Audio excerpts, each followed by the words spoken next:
உணர்வோடு கூடியிருக்கிற அன்பு உறவுகள், மதிப்புமிக்க ஊடகவியலாளர்கள், இதழியல் தோழர்கள்,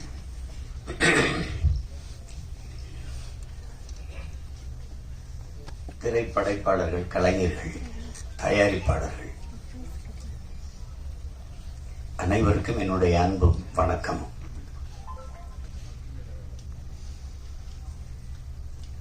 சல்லியர்கள் அதை படம் என்று சொல்வது அது அவ்வளவு பொருத்தமான சொல்லல்ல. அது படம் இல்லது, ஒரு வரலாற்று ஆவணம். அது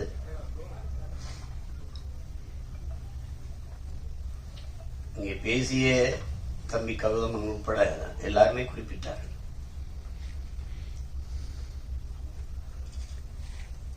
ஒரு வரலாற்றை மறந்துவிட்ட இனம் வாழாது. வேற இழந்த மரமும் வரலாற்றை மறந்த இனமும் வாழாது.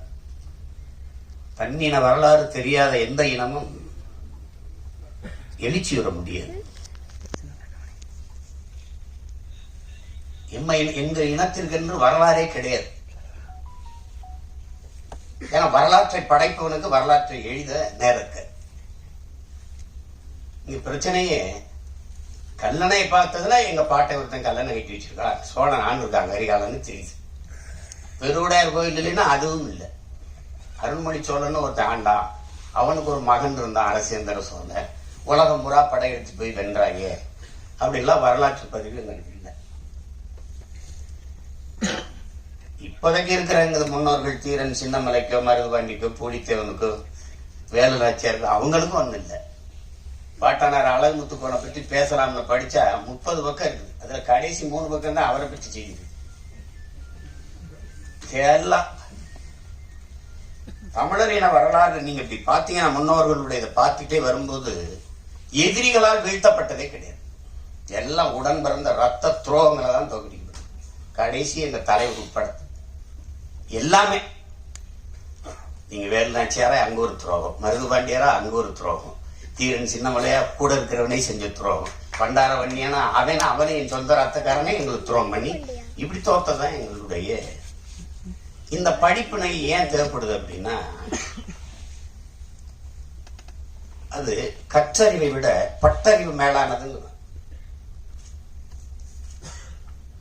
அதனாலதான் அது அண்ணல் அம்பேத்கர் வரலாற்றை படிக்காதவன் வரலாற்றை படைக்கவே முடியாது. அது ஹோசிமின் வரலாற்றை மறந்து விட்ட இனம் சுடுகாட்டில் இறந்து கிடக்கிற பிணம்டாங்க. அது ஒன்றுக்கும் பயன்படாத. நமக்கு இலக்கிய சான்று தான் இருக்குது. பாண்டிய நெடுஞ்சனையே மதுரை ஆண்டான் அப்படின்னா அங்க ஒரு பெருமாட்டி கண்ணகி போய் கால் சிலங்கை உடைச்சு நீதியை நிலைநாட்டினான்னு இலக்கிய சான்று தான். வரலாற்று சான்று எங்க இருக்கு? இல்லை. ஆனால் இதை தெளிந்து உணர்ந்த ஒரு ஒரு மகன் இந்த இனத்தில் இருக்கிறாருன்னா அது என் உயிர் தலைவன் எங்க அண்ணன் மேதகு பிரபாகரன் அவர்கள். எல்லாவற்றையும் ஆவணப்படுத்தினார். அந்த ஆவணங்கள் பாதுகாப்பா இல்லைங்கிறது வேற. அது இறுதி போரில் பாதிக்கு மேல சிதைஞ்சு அழிஞ்சு போச்சு. சில இது பாதுகாக்கப்பட்டிருக்கலாம். இப்ப நீங்க உங்களுக்கு ஒரு உதாரணம் சொல்ற பாருங்க. அனுராதபுரத்தை அடிக்கிறார், முடிவு பண்ணிட்டாரு. 21 போராளிகள் போறாங்க, கரும்புலி மறவர்கள். இதுல 3 பேரு படப்பதிவு, இது இந்த போரை பதிவு செய்யறதுக்கு மட்டுமே 3 பேர் அனுப்புறாரு. உன் உடன் பயிற்சி எடுத்தவன், உடன் பிறந்தவன், இது ஒரே நோக்கத்துக்காக நிக்கிற ஒரு தாய் பிள்ளைகள் அவன் மூடி செத்துட்டா கூட அவனுக்கு தூக்குறதுங்கிறதுலாம் வேலை இல்லை. அவன் சண்டை போடுறது நீ ஆவணப்படுத்தணும். அதுதான் அது. ஏன்னா கடந்த கால வரலாறு நமக்கு இல்லாதனால நிகழ்காலம் தெரியல. நிகழ்காலம் இல்லாதவனுக்கு எதிர்காலமே. கவிப்பேரர் வைரமுத்து கூட சொல்றாரு, ஒருத்தன் நிகழ்காலத்தை புரிந்து பார்ப்பது எதிர்காலத்தில் நிமிர்ந்து நிக்கத்தான். அப்ப அந்த பதிவு இருக்கணும்னு அவர் நினைச்சாரு. அது ஒவ்வொன்றையும் ஆவணப்படுத்தினார்.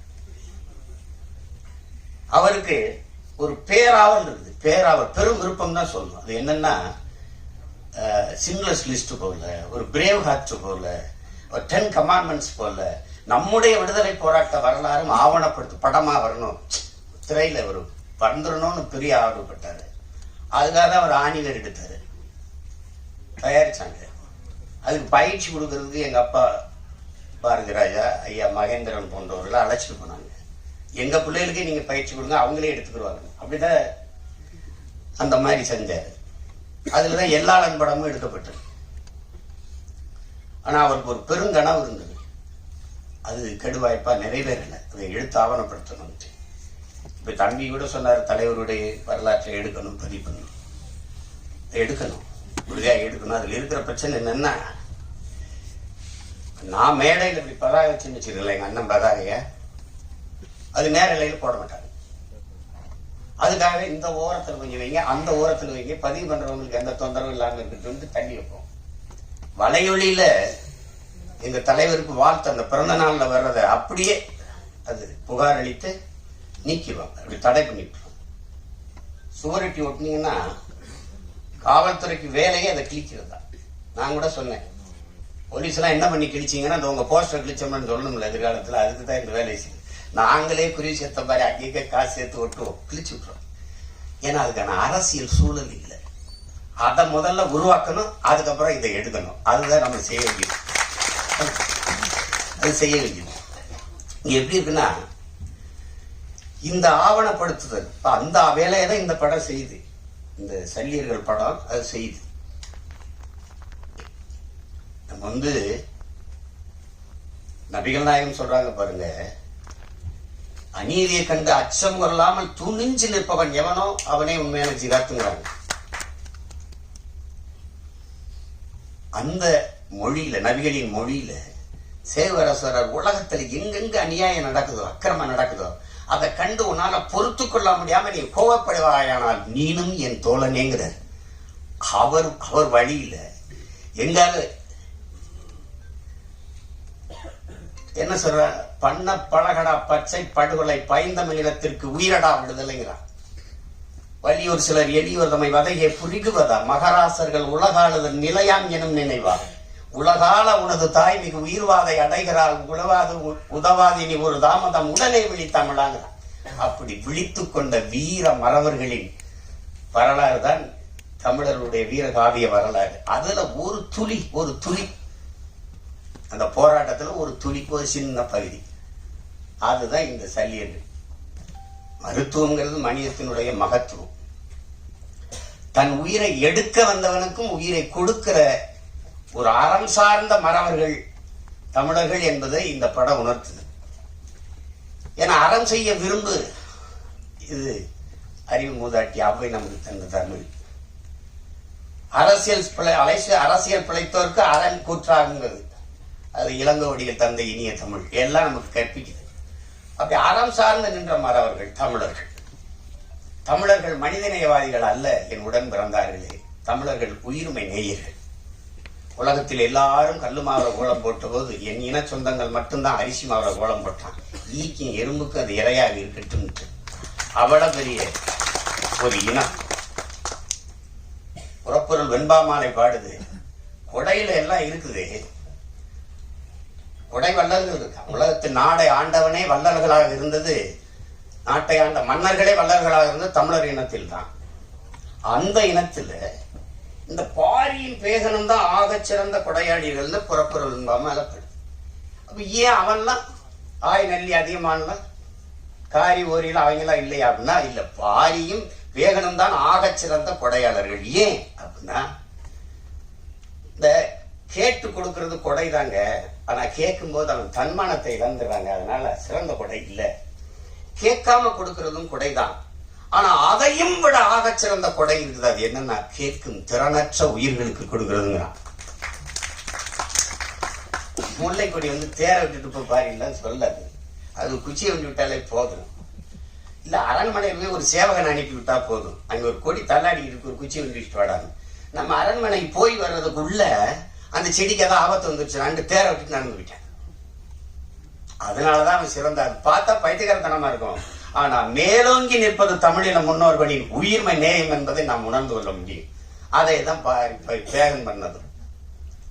மயில் போர்வை கட்ட கடிச்சான்ட்ட அது இளங்காத்துல குளிர்காத்துல தான் தோகை விரிச்சு நல்லா ஆடும்.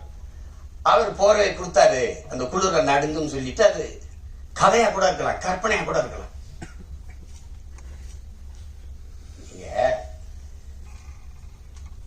அவனூரார் படுது தாதுன் பறவை பேதூரல் அஞ்சி மணி நான் ஆர்த்த மாணவனை தேர்ன்னு படுது. தலைவன் அரசன் போய்கிட்டு இருக்கான் காட்டுக்குள்ள, தேரோட்டி ஓட்டி போயிட்டு இருக்கான். காட்டுக்குள்ள போகும்போது இந்த தேரை நிறுத்துப்பா, இந்த தேர்ல அலங்காரத்துக்காக அடகுக்காக தொங்க விட்டுருக்கல மணி, அந்த மணி நான் அப்புறம் அடக்குப்பா அப்படின்னு. அவன் அப்படி மண்ணை உருட்டி உருட்டி மணிக்குள்ள தள்ளி தள்ளி சத்தம் கேட்காம நிறுத்துறேன். ஏன் இந்த வேலையை செய்யறீங்க அப்படின்னு கேட்கிறான். அந்த தேரோட்டி சொல்றான், காட்டுக்குள்ள போறோம், தேர் சல் சல்னு சத்தம் எழுப்பிட்டு வருது இந்த சலங்க, அந்த மலர்கள்ல தேன் சிட்டு வண்டுகள் இந்த வண்ணத்து பூச்சி எல்லாம் தேன் ஒன்று இருக்கும், இந்த சத்தத்தில் பயந்து ஓடிடும்டா, அதனால நிறுத்துறான். அப்ப இதுல இருந்து என்னன்னா தமிழர்கள் உயிர்மை நேயர்கள். ஏன்னா பகுத்துண்டு பல் உறவுகள் ஒம்புகன்னு பாட வேண்டியதானே, ஏன் பகுத்துண்டு பல் உயிர்கள் ஒம்புகன்னு வள்ளுவம் பாடுது, திருக்குறள்ல மறைமொழியில பாடி வைக்கிறாரு. பிறப்பு ஒக்கும் எல்லா மனிதருக்கும் எழுத வேண்டியதானே, பிறப்பு ஒக்கும் எல்லா உயிருக்கும் எழுதுறது. அந்த அறம் சார்ந்து வாழ்ந்த இனத்தின் மக்கள் அது ரொம்ப அண்டை அயலானுக்கும் அன்பு காட்டுங்கிறார் நபிகள். தன்னை போல் பிறரையும் நேசிங்கிறார் இயேசுபிரான். இன்னார் செய்தார் ஒருத்தர் அவர்னால நன்மையும் செய்து விடுங்கிறாரு நம்ம பாட்டினார் வள்ளுவ பெருமான். அந்த அறம் சார்ந்த கூட்டம் தம்பி சொன்னதெல்லாம் அது ஒரு துளி கதை. கௌதம நீங்க குறிப்பிட்டது ஒரு கதை. இது மாதிரி பல நிகழ்வு நான் உங்களுக்கு சொல்ல முடியும். எங்கள்ல பல்லாயிரக்கணக்கான பெண்களை வன்புணர்வு செய்து கொலை செய்தார்கள் சிங்களர்கள். ஏதாவது ஒரு செய்தி நீங்க கேள்விப்பட்டதுண்டா? ஒரு சிங்கள பெண்ணின் தாவணி தொட்டான், நிழலை தொட்டான் விடுதலை புரி மரவன் என்று நீங்க ஏதாவது செய்தி படிச்சிருந்தா? இருக்கவே இருக்கு.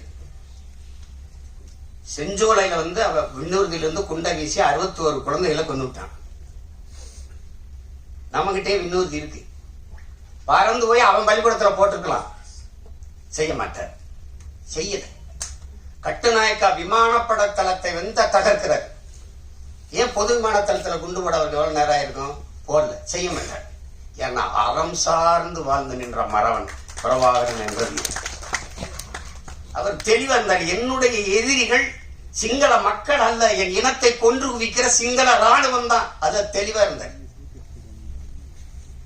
இந்த படம் பிரம்மாண்டமா எடுக்கப்பட்டிருக்கலாம்னா எடுக்கப்பட்டிருக்கலாம். ஆனா இந்த உணர்வை சிதைக்காம கடத்திட்டாங்க. அதுல பிரம்மாண்டம் தேவைப்படல, ஒண்ணும் தேவைப்படல. இப்படி ஒரு படத்தை தயாரிக்கணும்னு நினைச்ச முதல்ல படம் போட்ட ராவணன், அவர் இன்னொருத்தரை சொல்றாரு, அவரு நேசமணி ராஜேந்திரன், தம்பி கரிகாலன், அப்புறம் என் தம்பி கருணாசன். அது ஒரு முன்னோட்டத்தை காட்டின. அப்பவே சொன்ன நல்லா வந்திருக்கேன். கிட்டு என்னுடைய தம்பி, எங்களோட எங்க இயக்கத்தில் இருந்தவன் இருக்கிறவன், நல்ல பிள்ளை, படைப்பாளி. அவனுக்கு ஒரு ஆற்றல் இருக்கு, அது எழுத்தாற்றல், படைப்பாற்றல் எல்லாம் இருக்கு. படத்துல உரையாடல்கள் அவ்வளவு நேர்த்தியா இருக்கும். காட்சி அமைப்புல எதுவும் பொய் சொல்லிட முடியாது. ஏன்னா வரலாற்று இலக்கியம் பொய் பேசும், புராணங்கள் பொய் பேசும். உருகி சுகம்பரா மார்பை திரிகி எரிந்தால் தீ இட்டால்னு சிலப்பதிகாரம் பாடுது.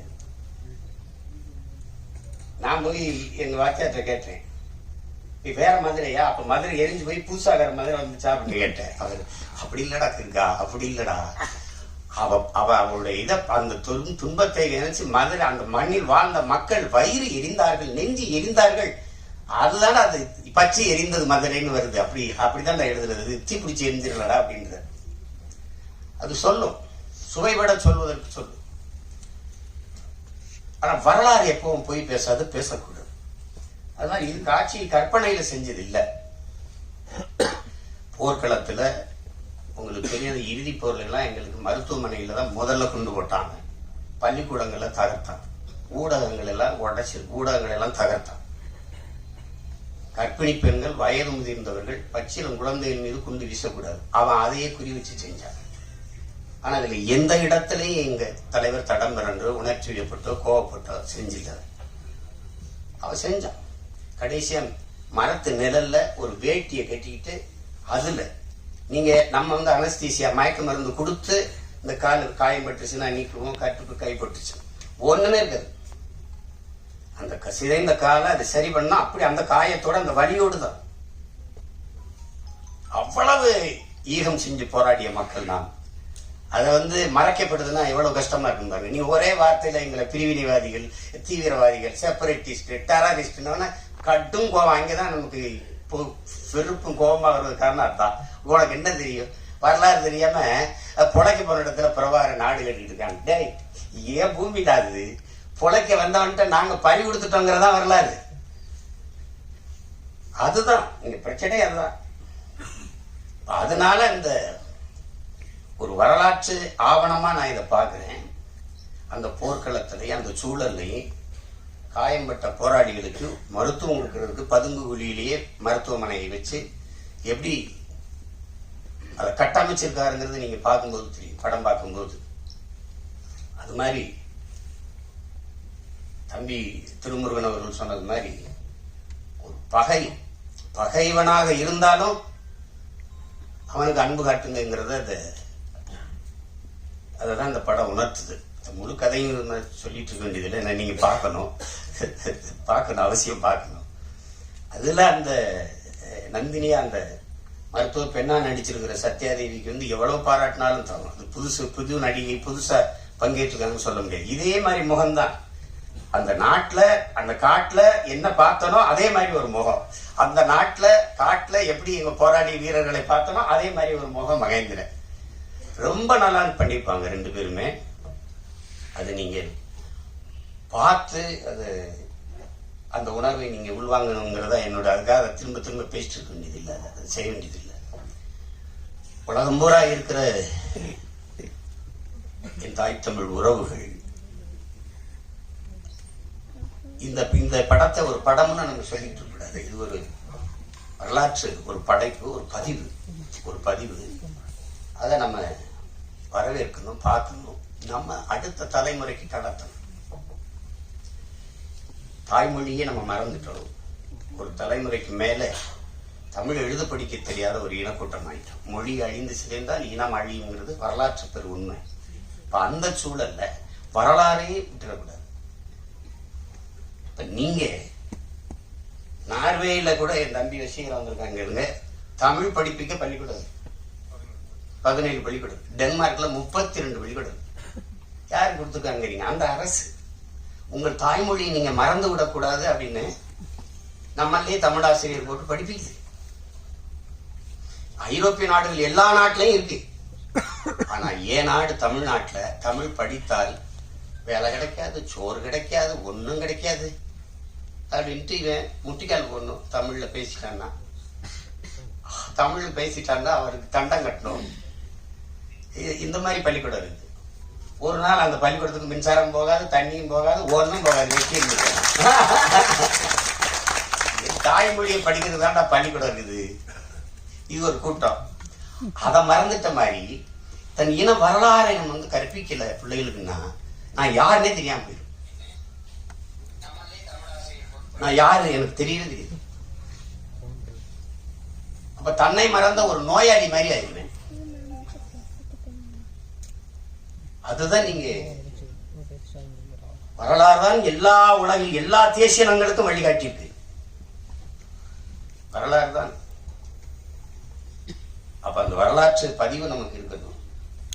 இதை படமாக நீங்க பார்க்காமல் நம் பிள்ளைகளுக்கு நான் 2 மணி நேரம் காட்டுற ஒரு பாடம் அப்படின்னு நீங்க கொண்டு போய் சேர்க்கணும்.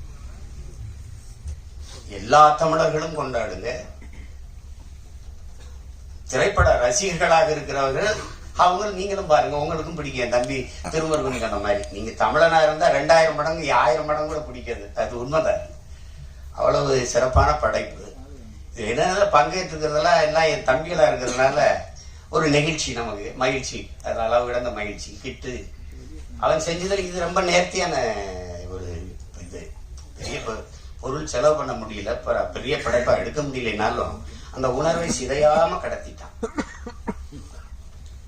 அந்த ஆற்றல் அவனுக்கு அப்ப இருக்கு. குறும்படம் இருக்கிற காலத்துல இருந்தே செஞ்சிருவாங்க, நல்லா செஞ்சிருக்காரு. அதுக்கு அவருக்கு என்னுடைய பாராட்டு. இசை என்னுடைய மகன் கென்னு அந்த அவருடைய நண்பர் ஈஸ்வரும் போட்டிருக்காங்க. நான் எடுத்தோன்னே அதான் கேட்டேன். நான் முதல்ல அந்த இதை படிக்கல, கென்னு தானே யார் அந்த பின்னணி இசையெல்லாம் ரொம்ப நல்லா வந்திருக்கானே, கென்னு தானே பண்ணியிருக்கான் அப்படின்னு. பாடல்கள்லாம் நல்லா இருக்கும். அதுல கவிப்பேரரசு எழுதுன அந்த பாட்டு இது இது இது காதல் பாட்டா இருக்கு. அந்த மண்ணை பற்றி வருகிற பாட்டெல்லாம் ரொம்ப சிறப்பா இருக்கும், ரொம்ப சிறப்பா இருக்கும். அதில் கருணாசிரியுடைய அந்த பகுதி இருக்கு, இந்த படத்தின் இதயம் போல இருக்கும். ஒரு ஒரு மனித உடலில் இதயம் எவ்வளவு முக்கியமோ அது மாதிரி அந்த பகுதி இருக்கும். அது சொல்றான் பாருங்க, இவங்களுக்கு முன்னாடி தலையை மட்டும் குனிஞ்சிடாதரா, செத்தாலும் பரவாயில்லடா அப்படிதான். அது எப்படிதான் சேவராசுராம் பாருங்க, ஒருத்தன் காடில் விழுந்துதான் வாழ வேண்டும் என்கிற நிலை இருக்குமானா நான் எழுந்து நின்று இறந்து போவேங்கிறான். எங்கால என்ன கற்பிக்கிறாருன்னா, சரணடைந்து வாழ்வதை விட சண்டைட்டு சாவது மேலானது. அவரு ரொம்ப நேரம்லாம் அவருக்கு பேச பலவெல்லாம் பேச மாட்டாரு, சுருக்கமா பேசுவாரு. அதுக்கப்புறம் சொல்லுங்க, அவரு சொல்லுக்கு முன் செயல், அதான் அவர் கோட்பாடு. இந்த செய்யலைன்னா செத்துமடி, செய்யலைன்னா சாகடி, அவ்வளவுதான் எங்க கோட்பாடு. அதுதான் இல்ல, செய்யலைன்னா செத்துமடி அப்படின்னு, செத்து மடிஞ்சிட்டா. அதனால சுருக்கமா தான் சொல்லுவாரு, போராடினாலும் சாபம், போராடாவிட்டாலும் சாபம். போராடினால் ஒருவேளை வாழ்வதற்கு வாய்ப்பு இருக்கு, வாடா போராடிட்டு சாபம். அதுதான் இங்க அவருடைய கோட்பாடு, அவ்வளவுதான். அதுதான் இந்த படம் உணர்த்தும். நீங்க சுதந்திரம்ங்கிற அந்த விடுதலைங்கிற ஒற்றை வார்த்தை எப்படி இருக்கு பாருங்க. அது சொல்றாம பாருங்க, சுதந்திரம் என்ற சொல்லுக்கு அர்த்தம் தெரியாதவங்க கூட சுதந்திரம் தேவைப்படுகிறாங்க. அது புல்லு பூண்டு பூச்சி வண்டு நாய் நரி நத்தை எல்லாத்துக்கும் சுதந்திரம் தேவைப்படுது. அப்படின்னா மான தமிழ் மக்களுக்கு தேவையில்லையா? அது மானம் வீரம் அறம் மூன்றும் உயிரென்று வாழ்ந்த இனத்தின் கூட்டம் தமிழர்கள். நாம் அடிமையா வாழ்ந்து செத்தம்னு வரலாற்றுல பதிவு மாதிரி ஒரு கொடுமை இருக்கா என்ன? அது அப்புறம் பேசணும், அதுக்கு இது இடம் இல்லை. அதனால இங்க வந்திருக்கிற மதிப்புமிக்க ஊடக பெருமக்கள், ஊடகவியலாளர்கள், ரொம்ப பெரிய பெரிய இவங்கெல்லாம் வந்திருக்கிறீங்க, முன்னவர்கள்லாம். என்னுடைய அண்ணன் தானவர்கள், அண்ணன் தேனப்பனவர்கள்லாம் வந்து வாழ்த்தி சென்றாங்க. இதுல என்னன்னா, நீங்க இந்த படத்தை காட்டினாரா இல்லையான்னு தெரியல, ஒரு தடவை நீங்க தயவு செய்து பாருங்க, பார்த்துட்டு அதை நல்லபடியா கொண்டு போய் சேருங்க. இது எல்லாரும் பார்க்கணும். இப்ப நாங்கெல்லாம் வந்து சில படங்களை அயோத்தி பார்த்துட்டு, கடைசி விவசாயி பார்த்துட்டு, அதெல்லாம் வந்து எவ்வளவு வேலை இருந்தாலும் அதை போய் பார்த்தது ஒரு கடமை. அதை எப்படியாவது எல்லாரும் பாருங்க, ஆதரவு கொடுங்க அப்படின்னு சொல்றது காரணம் வந்து, சிலர் அதை ஒரு பொருட்படுத்தாம கடந்து போயிடக்கூடாது. இது இப்ப சித்தான்லாம் ஒரு படம் பார்த்தேன், பார்க்க கூப்பிட்டாங்க, நேரம் எல்லாம் போயிட்டுது. அன்னைக்குதான் இது தொலைக்காட்சியில பார்த்தேன், நல்லா பண்ணியிருக்கிறாங்க. அருமையான படங்கள்லாம், சின்ன சின்ன படங்கள், நல்லா ஒரு பெரிய பொருள் செலவுலாம் இல்லை. இப்ப கூட ஒரு படத்தை சொன்னாங்க, நம்ம மழை வெள்ளத்துல சரியா ஓடலை, பார்க்கிங்க ஒரு படம், அது நல்லா இருக்குன்னாங்க. அப்ப அந்த படத்தை பார்க்கணும்னு நீங்க என்ன, நாங்க வீட்டை விட்டு வெளியில வர முடியல, 4 நாள் தண்ணிக்குள்ள நடக்கிறோம், அப்புறம் படம் பார்க்கறது. எங்க படமே பெரிய படமாகி போயிடுச்சு, அதனால அது கடினமாயிடுச்சு. அந்த மாதிரி போயிடக்கூடாது, கடந்து போயிடக்கூடாது. சண்டியர்கள் ஏதோ ஒரு என்ன இப்படி இருக்குது, இப்படி இந்த இதெல்லாம் யாருப்பா அந்த நடிகர்கள்லாம் நினைச்சு நீங்க இதை தவிர்த்துட்டு போயிடக்கூடாது மக்கள். அதனால அவங்க கவனத்தை இழுத்து இதுக்கு ஆதரவு கொடுங்கன்னு சொல்ல வைக்கணும். அதுதான் இதுல முக்கியம். அது உலகம் முழுமைக்கு இருக்கிற என் தமிழ் சொந்தங்கள் வந்து இதை உறுதியாக ஆதரித்து பெரிய அளவிற்கு கொண்டு போய் சேர்ப்பார்கள் என்று நான் நம்புறேன். அதுக்காக நம்பி வசீகரன் சொன்ன மாதிரி, இங்க இருக்கிறவங்க சொன்ன மாதிரி நானும் அதுக்கு முழு ஒத்துழைப்பையும் கொடுத்து உதவுவேன். தான் அந்த இது வந்து போய் சேரும். எங்க பிள்ளைகளுக்கு தெரியும், குறிப்பா என் மகனுக்கு தெரியும்ல, பெரிய பண்ணா யாரு, நான் மட்டும் மாவீரன் பிரபாகரன் பேரை வச்சுட்டா மட்டும் போதாதுல, அவனுக்கு தெரியணும்ல. அது என் தங்கச்சி வந்து ஆஸ்திரேலியால இருந்து வந்துச்சு, அது வெள்ளைக்கார பொண்ணு, எங்க தம்பியை கல்யாணம் பண்ணிச்சு, ஈழத்து தம்பியை. அது வந்து பேசுறது, அண்ணா பையனுக்கு என்னன்னா பேருன்னா மாவீரன் பிரபாகரன், அண்ணா இமிகிரேஷன் அது என்னவே விட மாட்டேங்கிற, அவனை கிட்ட விட போறான். இமிகிரேஷன்ல சிக்கன, அவ்வளவுதான், ஒன்றும் பண்ண முடியாது. அது அந்த மாதிரி அது தெரியணும். அப்பதான் என் பிள்ளைகளுக்கு யார் அவங்க பெரியப்பார் யாருன்னு தெரியணும், தலைவர்னா யாருன்னு தெரியணும். ஒரு இனம் யாரு தலைவனே தெரியாம தட்டுக்கிட்டு நிக்குது. அதான் ஒரு கொடுமை. நான் பெருமைக்கு சொல்லலை என் உடன் பிறந்தார்களே, மதிப்புமிக்க பெருமக்களே. இந்த நாட்டை 4 முறை 5 முறை ஆண்ட நிர்வாக தலைவர்களைப் போல என் தலைவனுக்கு ஒரு 5 ஆண்டு நிர்வாகம் செய்கிற காலம் மட்டும் இருந்திருந்தால் உலகத்தின் தலை சிறந்த வல்லாதிக்க நாடாக எங்கள் தமிழீழ நாட்டை கொண்டு வச்சிருப்பார். சிங்கப்பூர்லாம் சிங்கப்பூரை தாண்டி கொண்டு போயிருப்பார். கடைசி வரை அவர் கெடு வாய்ப்பு போர்க்களத்தில் நிற்கிற போராடி தலைவனாக இருக்க வேண்டியதா ஆயிடுச்சு. விடுதலை அடைந்து ஒரு 5-10 ஆண்டு இருந்திருந்ததுன்னு வச்சுக்கிறேங்க, அவ்வளவுதான். எங்கேயோ கொண்டு போய் சேர்த்துருப்பாரு. அவ்வளவு கனவு வச்சிருந்தாரு. 200 ஆண்டுகள் கழித்து என் இனம் எப்படி வாழணுங்கிற ஒரு பெருங்கனவு. ஆல்பர்ட் ஐன்ஸ்டீன் சொல்றான்ல, உலகத்தில் யாராலும் சுமக்க முடியாத பெருங்கனவை நீ சுமந்து நின்றுடா, அதான் உலகத்துல எல்லாத்தையும் விட பெரியதுன்றான். அப்படி ஒரு பெருங்கனவை வச்சிருந்தார், தன் இனத்தின் விடுதலைங்கிற ஒரு பெரிய கனவு. அது நிறைவேறல. அவர் பிள்ளைகள் நாங்களாவது அதை நிறைவேற்றணும், அதுக்கு தான் அரும்பாடாடி கொண்டிருக்கிறோம். அதுல அவரவர் பங்குக்கு என் தம்பி கருணாஸ் சொல்றான்ல, கென்னுக்கு நான் இதைதான் விட்டு போறேன், இந்த படத்தை தயாரிச்சு வைக்கிறது. அது மாதிரி நான் அவனுக்கு பெரிய பாடே அந்த இதுல நான் அவனை பாராட்டலடா, அதான் நான் உனக்கு தர சொத்து அப்படின்னு சொல்ல வேண்டியதான். அதுல என் தம்பி கிட்டு எவ்வளவு பாராட்டினாலும் தாங்கும். அது நேர்த்தியா செஞ்சிருக்கான். சிலது எப்படி செய்யறதுன்னு தெரியாது, அதை தொடக்கூடாது, ரொம்ப உணர்வு பூர்வமானது. அதை போய் தொட்டா அது தேவையில்லாத இது வரும். நீங்க 1000 நாய் இருந்தாலும் ஒரு கல் எடுத்துருந்தீங்கன்னா ஓடும். நான் உருவத்துல சின்னதா இருக்கிற தேன்கூட்டுல ஒரு கல் எடுத்தீங்க நீங்க தான் ஓடுவீங்க. அது நீங்க 1000 பேரா இருந்தாலும் ஓடுவீங்க. அது மாதிரி இது ரொம்ப உணர்வு பூர்வமானது.